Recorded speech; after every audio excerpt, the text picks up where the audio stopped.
Was Cozy Glow truly evil, or was she simply a misguided child? My name is Dharma, and today I want to take a closer look at the character of Cozy Glow and how the fandom tends to view her. Now, you might be wondering, why am I making this video? I know my usual content is pretty different, but this topic has been on my mind for a while, and I felt like I needed to talk about it. Some of you may have seen the video I posted featuring Cozy Glow in my Flurry Heart story. In that story, Cozy is freed from Stone and eventually adopted by Shining Armor and Cadence because, well, in my interpretation, she had neglectful or outright bad parents. That change sparked a lot of discussion in the comments. Some people said things like she's evil for the sake of being evil, while others argued she's a grown woman trapped in a child's body. But here's the thing. At no point in the show does Cozy Glow ever behave in a way that would show she's secretly an adult. She acts very much like a child. A lot of people also labeled her as a psycho or even born evil.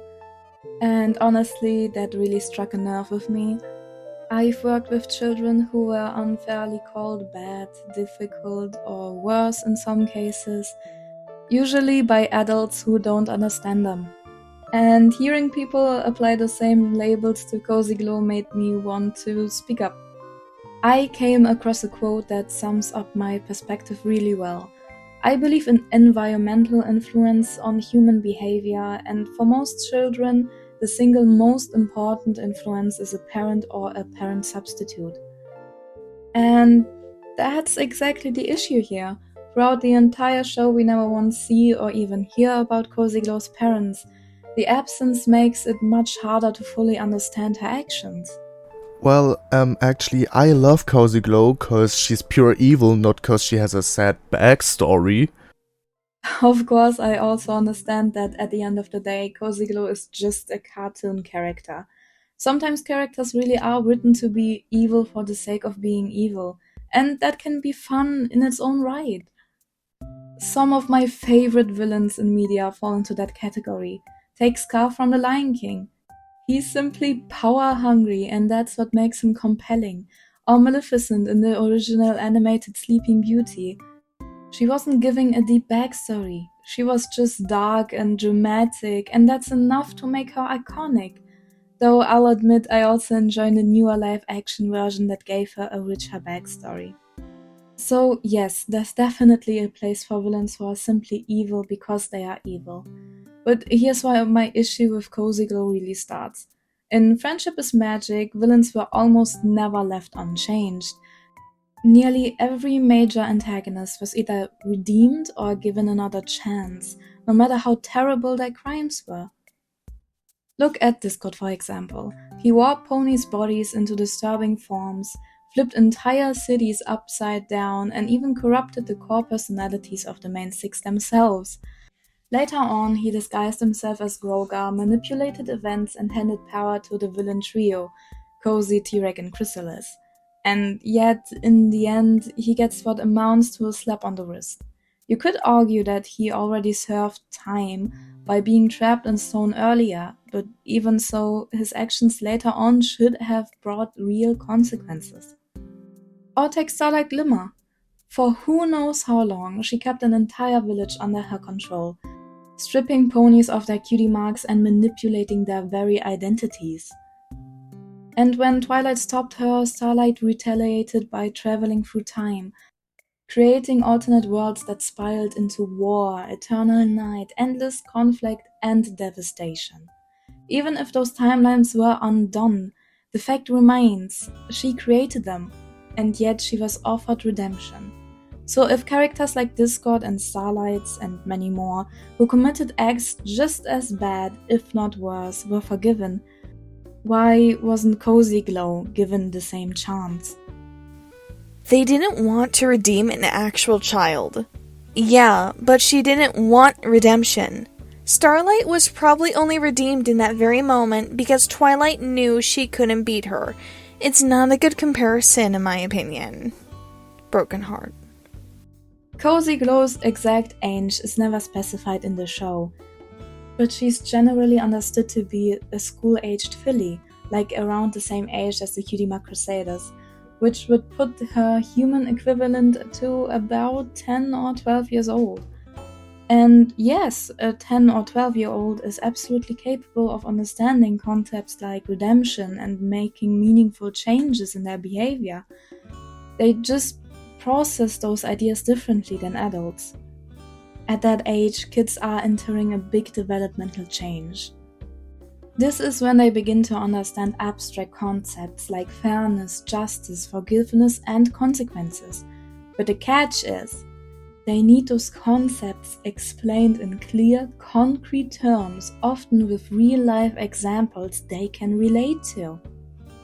So again, children at that age are capable of change. What they need is guidance from adults who can model the right behavior, opportunities to repair and make amends for their mistakes, encouragement and reinforcement to connect their actions with outcomes.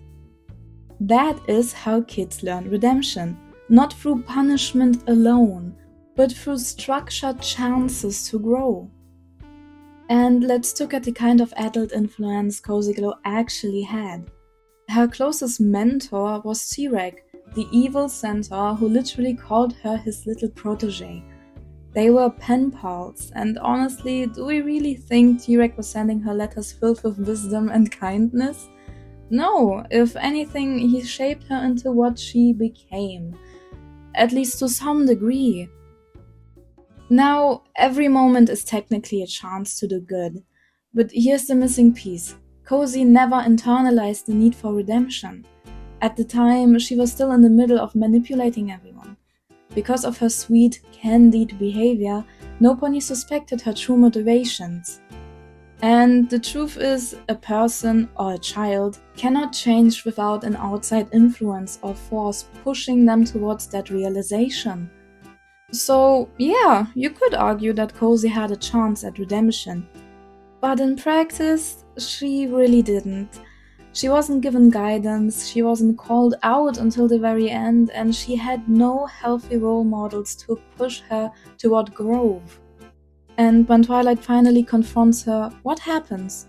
Twilight actually reinforces Cozy's distorted worldview by saying, friendship is magic, but that's not why we make friends. Which, instead of challenging Cozy's mindset, more or less confirms it in her eyes.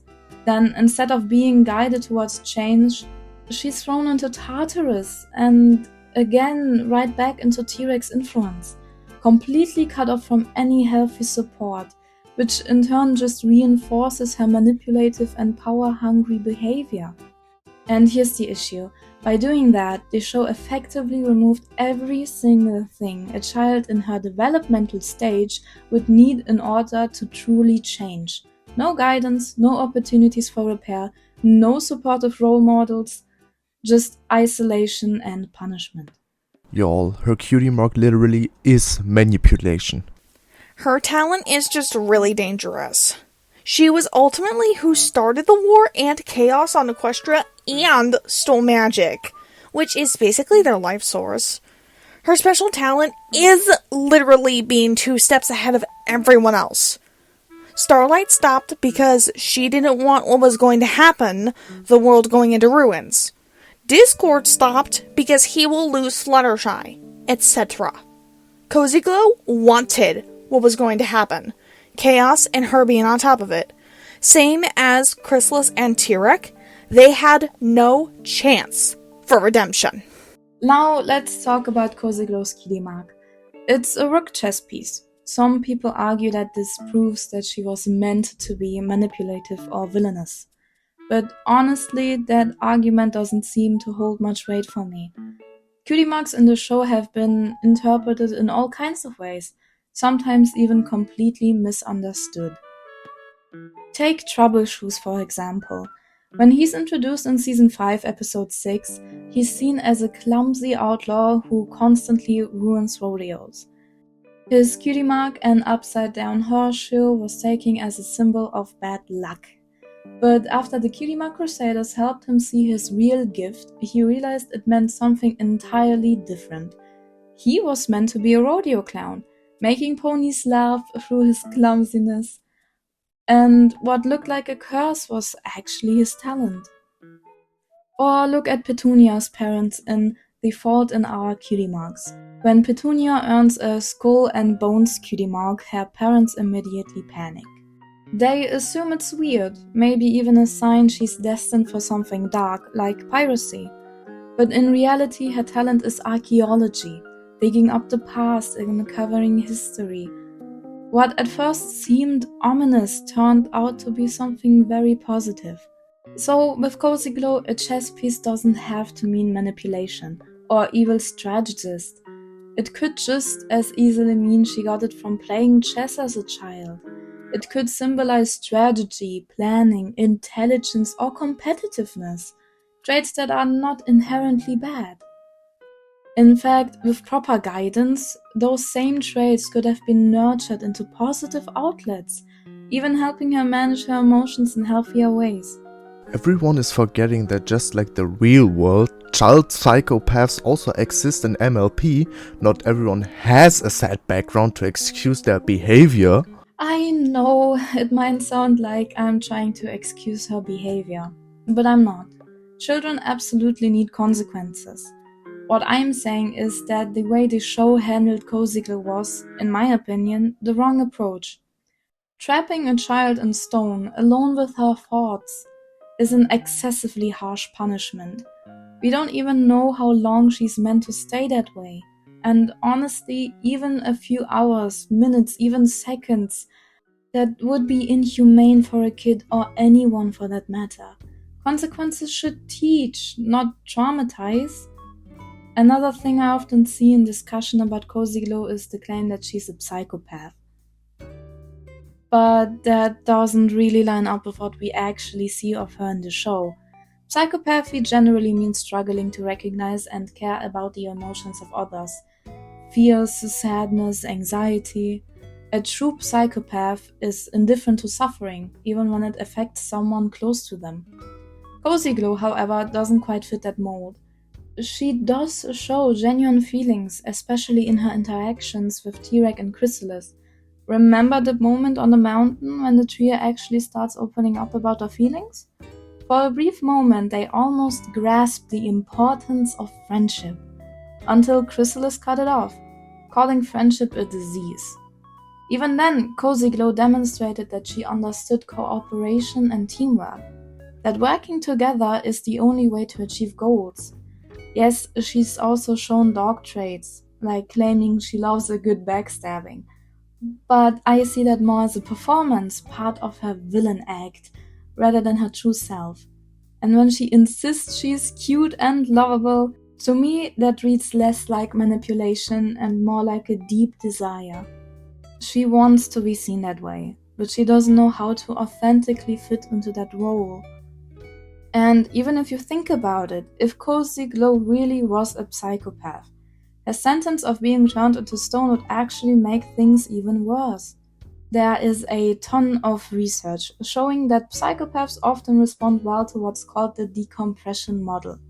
Instead of relying on punishment for bad behavior, which is how most prisons try to maintain control, the decompression model focuses on rewarding good behavior. Inmates attend regular cognitive behavioral therapy with professionals, take part in group anger management, and are consistently reinforced for positive changes. In other words, rewards actually encourage the kind of change society wants to see. That's just a short summary, of course. There's a lot more detail in the article I found about psychopathy and rehabilitation. It would be too much to dive into all of that in one video, but if you're interested, I'll leave the link below so you can check it out yourself. Not every psychopath is a criminal or a monster, let's get that out of the way. Many live in society and function well, even if they process emotion differently. I came across a quote that puts it perfectly. We may find that children who are callous and unemotional are never able to develop the normal capacity for empathy. But they may learn, cognitively, how to behave in ways that are not hurtful to others or themselves, and from a social perspective that may be good enough. In other words, being different doesn't mean being doomed. Cozy Glow could have been taught healthier ways to navigate her world, even if she were a psychopath like many claim. The only way they could have justified stoning her is to reveal that she actually wasn't a child at all, but a grown mare that looks like a child, kind of like the orphan or something. I also see this argument floating around a lot that Cozy Glow might actually be a grown mare trapped in the body of a child. And sure, that's something that can happen in real life, and that's happened in other shows, so I understand why people bring it up. But after rewatching all of Cozy Glow's scenes, I just don't see it. If anything, her behavior feels very childlike. She's theatrical, dramatic, and her actions mirror how kids often act. Caught in a lie, she flies away. Called a nasty name, she throws a tantrum. Those aren't calculated responses of an adult trying to hide in a child's body. They're raw, impulsive actions of a kid.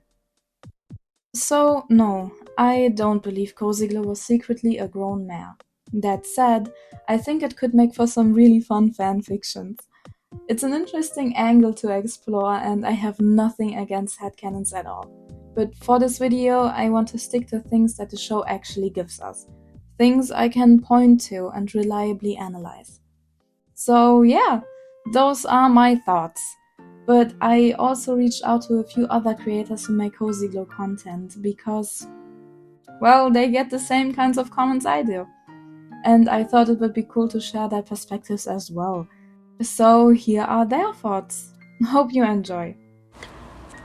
Hi everyone, my name is Caneliitas. I am an animator who is currently working on a cozy redemption in you with the Gen 4 art style as a personal project for fun.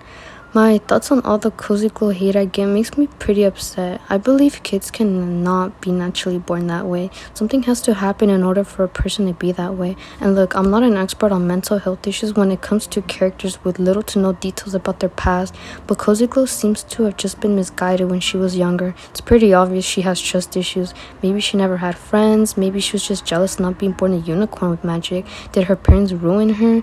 Or she probably didn't even have parents at all, who knows? But trapping a child in stone for eternity is cruel, and I understand she wanted to take over and become powerful, but Twilight could have easily showed her about forgiveness and could have just locked her up somewhere else, not keeping her in stone with the other two who have done much worse forever. Her character felt rushed to me, and I always thought there was more to her. That's why in my AU, she has consequences for her actions as she won't be forgiven by many, and keeping it realistic, she needs to accept it, get help, and move on. Her cutie mark can also resemble strategy or planning, not just manipulating if she were redeemed. Cutie marks can also have different meanings. Take Diamond Tiara, for example. Cozy have had to have learned manipulation from somewhere. You can't just be born with it. And if Starlight and Discord could have redemptions in the show, especially since Discord was the reason all three of them plus Sombra escaped in the end, then why couldn't Cozy? Thank you. Hello everyone, I'm DarkEvony. I like to write small rated E fanfiction stories for the MLP fandom. So it should come at no surprise as to what side of the cozy problem I'm on. My issues with the way she was handled in the show are many, but the thing I most focus on is not the moral implications of her punishments, but the logical ones. Allow me to explain. As a writer, I tend to have a much more objective view of things. But because of that, I see where the show's writers failed Cozy even on a logical level. Take for example, her imprisonment in Tartarus after her first big plan. I could have forgiven the idea that Equestria somehow decided to jail a child in what amounts to a high security prison, if only it had been properly justified on a narrative level. Perhaps the royal sisters in Twilight had been forced to make the decision due to global or even internal politics. Perhaps Cozy's plan really was just that devastatingly deadly and damaging? Unfortunately, the show never gave us much of a justification. Everything returned to normal almost immediately after her plan failed. Not even a decent halfway explanation as to why Cozy, as a child, had to be subjected to that extreme of punishment. When she returned to be part of the last major conflict, I thought, well, it was bound to happen. There's a reason why people don't move to protect the likes of Tyric or Chrysalis. and why cozy is such a dividing topic. Dama and the others will do a better job to explain the moral quandaries some of us have with cozy's handling, but I hope with my words you can at least understand where the show failed us logically. My own thoughts and opinions on Cozy Glow. Hi everyone, my name is Ponu. As an artist, I primarily share my work on TikTok, where I typically post My Little Pony redesigns, headcanons and crossovers. Today, Dama invited me to dive into Cozy Glow's character, one of my favorite subjects to discuss and theorize about in Friendship is Magic. I've only mentioned my own headcanon and my version of her backstory in passing in my own content, but this time I want to go into more detail. I'll be exploring who Cozy Glow is, what she represents, and hopefully helping others in the fandom see this filly from a new perspective. Obviously, Cozy Glow doesn't have to be a complicated pony. Sometimes a villain can just be a villain for the sake of being a villain. However, if that were all there was to her, we wouldn't have much to talk about today. I won't go into too much detail about who Cozy Glow is in the show, because if you are watching, you probably already know. Let's examine her as a character right away instead. Cozy Glow portrays a very particular archetype, the sweet child who is secretly evil. She stands out as an antagonist in Friendship is Magic because of this cute but evil archetype. This character archetype disarms others with their childlike charm before using deceit or other tactics to accomplish what they want.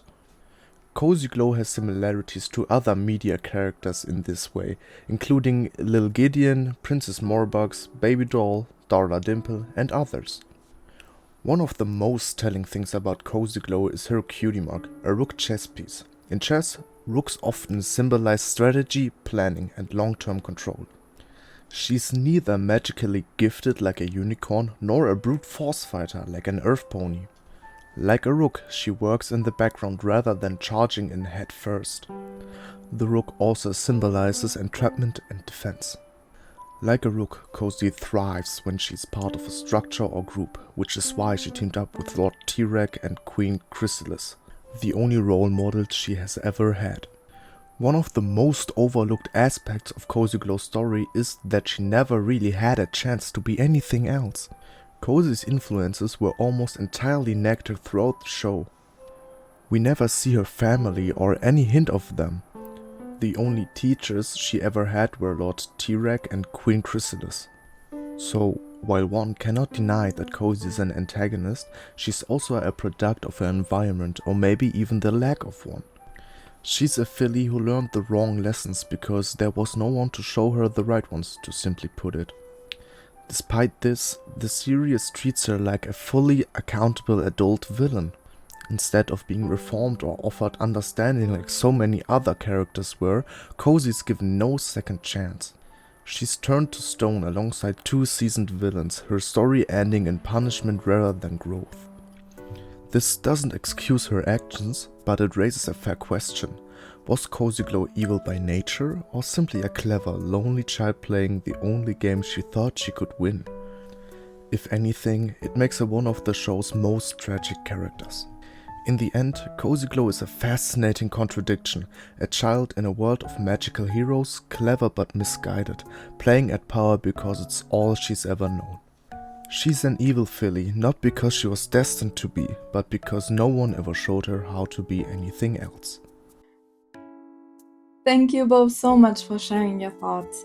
This video was a blast to make, and it's actually the first one I've done in this style. If you enjoyed it, let me know. And of course, feel free to like and subscribe if you want to see more. I'd also love to hear your take on Cozy Glow and her role model in the community, so drop your thoughts in the comments. Who knows, I might make more videos like that in the future. But for now, that's it from me. Thank you for watching and goodbye. Oh my gosh! Oh, I love that voice! Actually, oh my gosh, I goofed that up. Right when I'm in the mood, are you kidding me? I had so much fun with these, thanks, boo. Okay, take care.